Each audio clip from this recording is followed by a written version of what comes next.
Shukran sana mpenzi mtazamaji, karibu tena kwa sehemu ya pili ambapo tunazidi kujadiliana kuhusu masuala ya masomo ya sayansi, masomo ya elimu jamii. Jopo langu nikiwa na mwalimu Anticha Kiro, vile vile tuko naye mchanganuzi wa masuala ya elimu bwana Michael Lagwanda. Jina langu ni Franco Tieno, na kwa sasa basi ningependa nikupeleke kule mitaani tuzungumze na wananchi.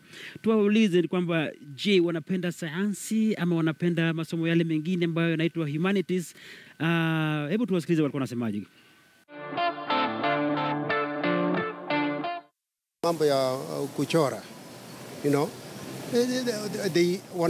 wanapata pesa nyingi. In fact huwa wana mshahara wao ama ajira zao huwa ni sina hali ya juu.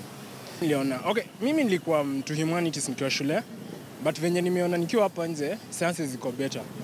Unaona tusemekani careers, for example ukisema probably careers zenye ziko top inside.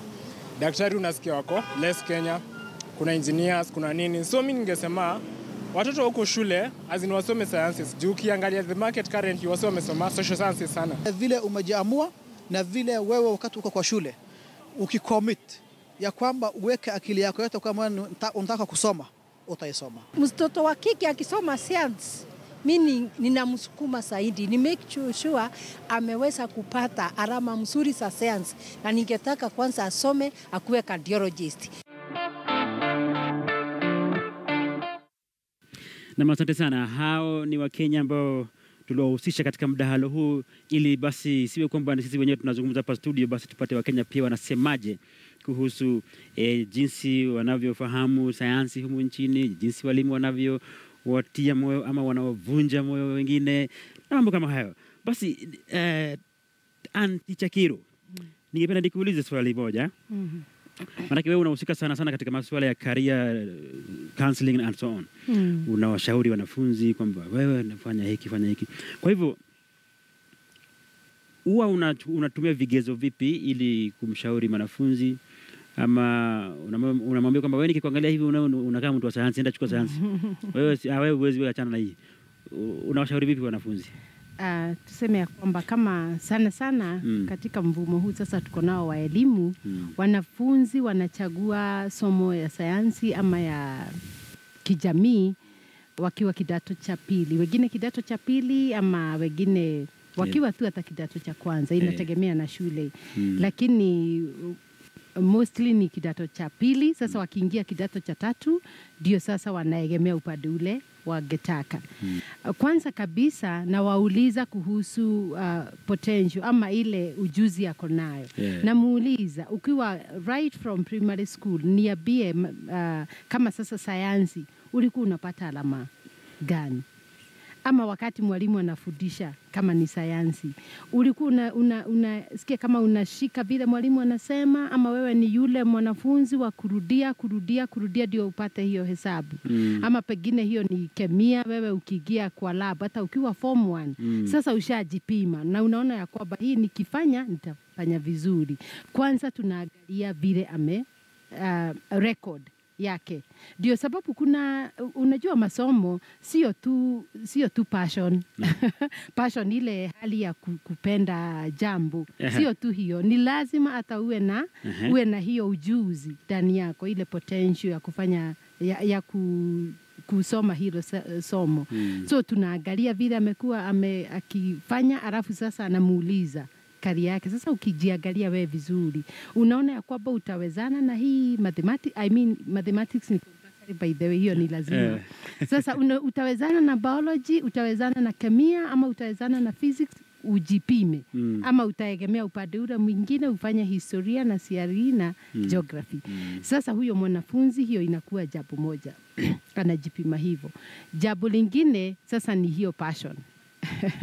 Sasa wewe ukijiangalia vizuri, tuangalie zile career zinaegemeana na upande wa kisayansi.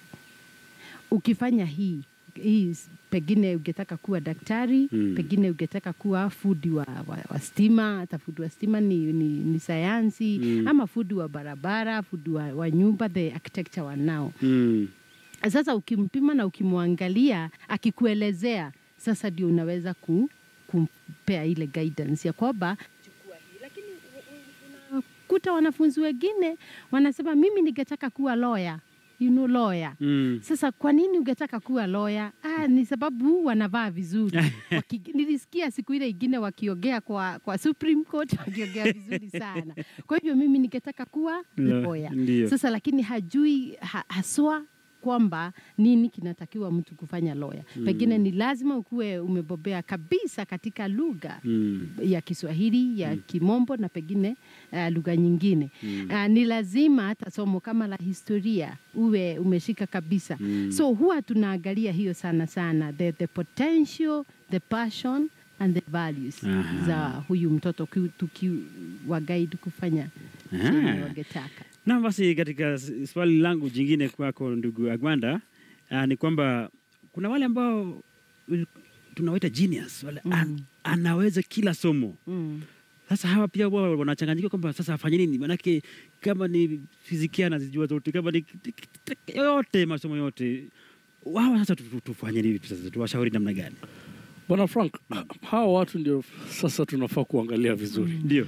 Kwa maana mara nyingi wanaweza kuwa werevu sana mpaka wakachanganyikiwa kidogo. Sasa hawa watu ndio tunafaa kuangalia na kuelekeza vizuri in career guidance na wapate kujua chenye anaweza fanya vizuri. Anaweza changanyikiwa na apate kwa kila subject ya science. Kila sayansi anapata lakini kuna ile amependa yenye ukimuuliza ndani ya roho yake atakwambia mimi yenyewe nataka kuwa daktari. Lakini mwingine atakwambia nimejua mimi ni nzuri kwa hizi sayansi zote na nitapata alama ya A bila tatizo. Lakini ningependa kuwa engineer. Au ningependa kuwa tu mwalimu. Kuna wengine hasa wataki kufanya kwa ofisi au kutibu watu, wanataka tu impart the same knowledge to other people. Watu tunafaa kuwasikiza vizuri ili tuwapatie yale ambao wanaweza kufanya. Na tukiwawacha tu wafanye vile wanavyopenda, watachanganyikiwa. Nao ndio na saa zingine unaona wengine wanatembea kwa mtaa na unaambiwa huyu mtu alikuwa mwerevu sana kwa sababu hakuelekezwa vizuri akapata ile kitu yenye angependelea kufanya, akaenda akafanya kila kitu akachanganyikiwa. Sasa hao watu pia tunafaa kuongea nao, na hasa career guidance is a very important tool that must be in every school. Lakini hatuwezi kuwa na career guidance yenye ni walimu, kwa sababu walimu tayari wako na kazi chungu. Career guidance inafaa wale watu wenye kuna ofisi yao kule shuleni. Hiyo ndio kazi yake. Hiyo ndio kazi yake. Watoto wanaingia, anaongea nao, anawaambia nimeangalia vile umefanya kwa mwaka 4, nimeona hii unaweza fanya. Lakini unaona hiyo ndio tena inachangia kwa wale watu ambao wameenda kwa chuo kikuu. Kwa sababu unapata Kenya hapa kwetu wewe uwezi ambia mtu ati mimi nataka kwenda kuwa daktari ukawa daktari. Unaona watu wa higher education wanakuchagulia course yenye unafaa kufanya. Kwa nini watuchagulie kosa yenye tunataka kufanya? Alafu unapata mtu amepata alama A kwa hizi sayansi zote, alafu anapelekwa ati anaenda kuwa mwalimu. Unaona kitu kama hiyo. Anakuambia mimi sikuwa nataka kuwa mwalimu, lakini umejua watu wa higher education board wanakuambia nafasi ilikuwa chache, sasa tukachukua tu wachache, watu walipita sana. Sasa wewe tutakupatia masomo mengine tu yenye hata hauku apply. Unaona kitu kama hiyo. Sasa umejua lazima tuelekeze hii education system ya Kenya hii ili watoto waanze decide on which courses they want to do. Once we put them to that extent, tukiwaelekeza kwa njia hiyo, tutapata wale ambao wamekuwa madaktari yenye wanataka kutibu. Sio kuwa madaktari na wanakimbilia NGO kwa maana kuna pesa nyingi kule.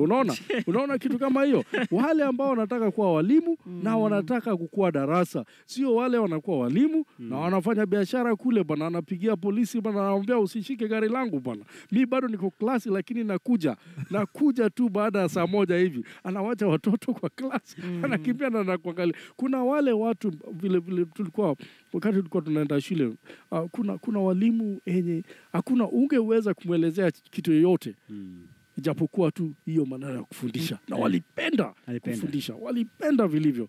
Ni wale watu ambao walienda wakasoma kuwa mwalimu na akawa walimu na watakufa kiwa wanafundisha watu, wanaifurahia kazi yao. Hiyo hatujawahi kufika. Iko damuni kabisa. Dada Ann, labda nikuulize kuhusu kuna jinsia mbili, kuna mvulana, kuna msichana. Alafu kwa mara nyingi utakuta kwamba wavulana wao ni rahisi sana wapendezi sayansi na msichana aogope sayansi. Lakini wakati huo utakuta kama msichana ni mtu ambaye kumakini sana, akichukua hata languages ama nini ama masomo ya lugha, hata mwandiko wake kwanza ni mzuri sana. Mvulana yeye mambo yake ni chagarabaga haraka. Kisaikolojia sijui huwa mnaelezaje masuala kama haya? Okay, kwanza kabisa kuna tofauti baina ya jinsia mbili, na ndio sasa tuko na jinsia mbili, si moja. Kuna ile tofauti ya kibiolojia, kihali ya maumbile. Yes. Kuna tofauti sababu ya hiyo, kuna huyu mwanaume, hata tukiangalia hapa kuna tofauti baina ya sisi. Na hiyo tofauti sio tu ile inaonekana physical. Yes. Kuna hata tofauti ya hali ya mawazo, hali ya what we call emotions, hali ya hiyo yote kuna tofauti. Hiyo ni biolojia na ni maumbile ya Mungu. Vile kuna wanaume na kuna wanawake. Kuna vile mwanaume ameumbwa, kuna vile mwanamke ameumbwa. Lakini hiyo si kusema ya kwamba sasa mwanamke hawezi kufanya mambo zingine mwanaume na sasa kwa hiyo ni portion tu moja, ni percentage kidogo inachangia ya kwamba vijana ama wanaume vile wameumbwa. Katika kisaikolojia tunasema wanaume wameumbwa kuwa appealing to logic. They appeal to logic more than emotions. Niruhusu kidogo. Mimi nakupata. Sasa wanaume they appeal more to logic, and wanawake they appeal more to emotions naturally. Hiyo left alone, kama tukiwaachilia kama wanyama mwituni kabla hawa watu hawajafundishwa ama hawajaonyeshwa anything. Yes. Sasa ni hivyo. Sasa na diposa unaona vijana sana wanaegemea upande wa sayansi. Kwa nini? Kwa sababu sayansi ina logic. Lakini sio ya kwamba kumaanisha huyu msichana akifundishwa pia yeye anaweza ila tunasema in psychology tunasema kuna hali ya kujifundisha ama kusoma, learning. You can start learning something even if you didn't have it. Unaweza kuisoma na ujue. Lakini sasa kuna hiyo tofauti kidogo sababu ya maumbile ya kwamba vijana sana wanaegemea upande wa logic, na wasichana wanaegemea upande wa emotions. Unaona? Na diposa unaona hata wakati mwingine ni hivi sasa tu sababu ya mafundisho ya saikolojia na ya kijamii ya kwamba tunaona wanaume pia wanaweza kulia. Kama mwanaume amefiwa ni vizuri tu kulia, ni sawa tu. Ni sawa, lakini watu wanashangaa mbona analia watu. Sasa sababu vile mwanaume ameumbwa ni kama ameumbwa ajikaze. Kuna hiyo biological. Ndio sasa appealing to logic, kama they should be logical, they should not cry. Yes, kuna hiyo biological. But women are supposed to appeal to emotions. Oh, hisia aze kulia. So there is that small percentage ya maumbile. Yes. Lakini the other huge percentage that we have ni ya masomo ama ni ya kusoma, learning. Kuna psychological theories inasema tunaita social learning theory. Yes. Social learning theory inaongea kuhusu vile mtoto umemlea. Si hata Kiswahili tunasema mtoto umleavyo ndivyo akuavyo. Vile mtoto umemlea, umemzoesha, umemfundisha, hiyo atashika. Hata kama hakuzaliwa na hiyo, anaweza kushika. Tukiwa expose sasa hawa wasichana, hata kama ni hiyo hali ya kwamba kimaumbile hawawezani sana na mambo ya masayansi, lakini tukiwa expose sana kwa hiyo masomo watabobea. Kwa sababu hebu nieleze ni kwa nini kama Alliance Girls tuseme mfano wa hizi shule za national, hizi shule zinafanya vizuri katika mitihani ya kitaifa, tuseme kama Alliance Girls, kama Precious Girls. Si hao kwa hizi shule ni wasichana peke yake wako shule hizo. Lakini tunapata wako na alama ya A. Kumaanisha kumaanisha kweli. hata masayansi wamefanya nini? Wamefaulu. Kuna hiyo hali ya kwamba tusiegemee sana vile ati maubile iko, lakini tuegemee ya kwamba tuwapee nafasi. Tukiwapatia nafasi hata wasichana wanaweza. Na hata And they even do vijana, better. they will do better, yes, because they are also women also they are given keenness. They are keen Very in keen. what they do ya sayansi. Kuna wale ambao wanaweza kabisa masomo ya historia.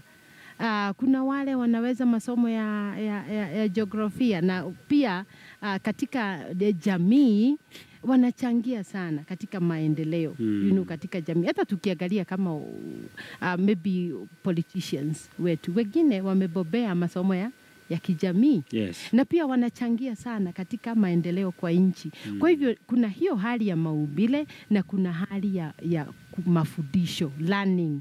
And so we should emphasize on learning. Kabla sijasahau, kuna wakati ule nilimuuliza ndugu Agwanda kuhusu wale watoto ambao ama wanafunzi ambao wanajua kila kitu. Sasa kuna kile kikundi kingine pia hawajui chochote. Yeye ni kuanzia subject A mpaka subject Z. Hawa sasa sijui tuwafanyeje, tusiwavunje moyo. Wao pia wana nafasi yao katika jamii. Wenda ikawa anajua kutengeneza vitu kwa mkono. Sasa huyo pia nafasi yake ipo katika jamii. Nafasi yake iko. Na pia huwa kama mwalimu najua kwamba hakuna mwanafunzi mwenye ati hawezi kushika chochote. Inategemea pengine nyumbani, inategemea vile alilelewa shule ya chekechea na shule ya katika walimu, hasa walimu wenzangu wa shule za chekechea na wa shule za msingi wana kazi sana.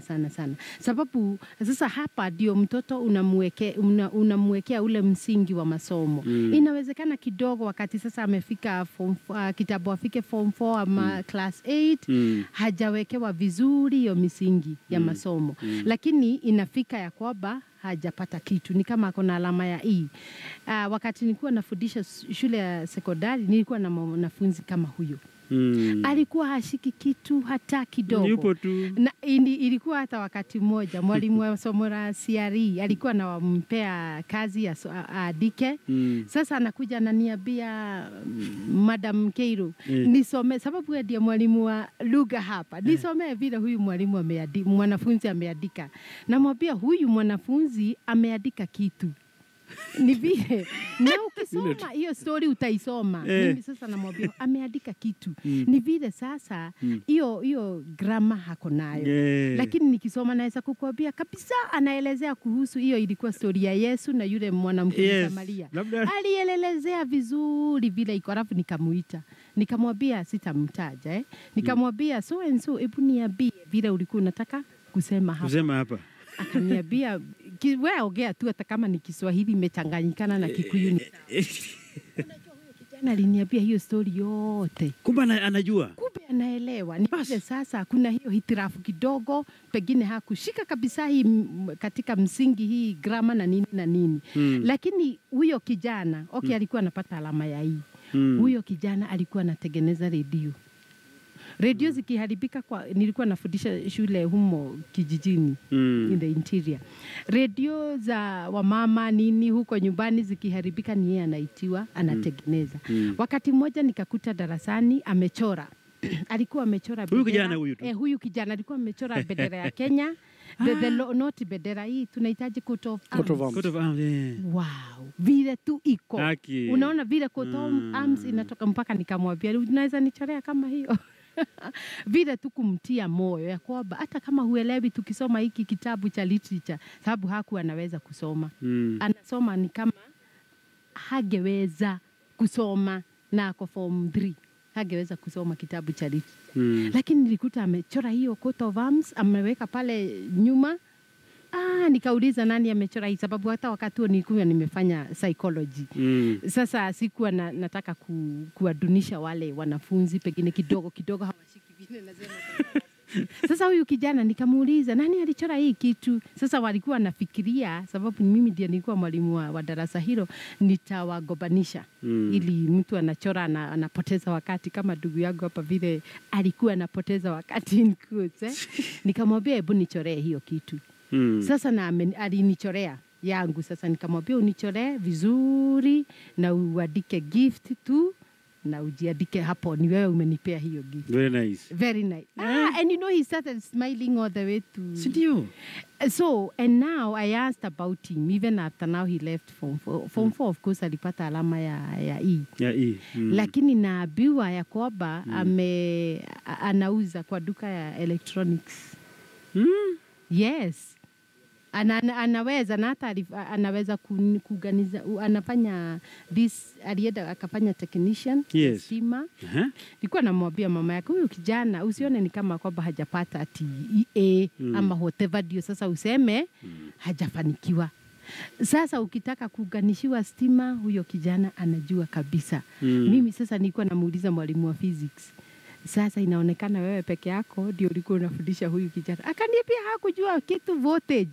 Hiyo vote imetakuwa kwa nini hakuwa anajua kuunganisha. And how comes he's doing? So I want to take you briefly to there are different intelligences. Muda ndio hatuna sasa, sijui itakuwaje, maana naona ni kama nibakisha sekunde 50 tunamaliza. Sasa kuna intelligences tofauti. Ndiyo. Na ni vizuri sana hata wazazi wajue. Hata kama mtoto wangu hana hii, ako pengine na musical intelligence, ako na artistic intelligence, you know? Kwa hivyo tuwasaidie. Ako na hii hands-on intelligence. Yes. Anaweza kuunganisha vitu na pesa. Mmoja anaweza dance na kanengua kafurahisha macho ya watu, huyo pia intelligence big. Ase ndugu Agwanda, ningependa tu utoe ushauri kwa ujumla kwa wanafunzi ambao wanahisi kwamba wanaonewa kwamba kama hawajui sayansi basi wao ni duni. Sekunde moja tu, sekunde 5 hivi. Kama hujui kisayansi, kuna kitu unaweza soma yenye umependelea, ambia wazazi kwamba hii ndio ningependelea kufanya. Ndio. Na ndio ningependelea kusoma.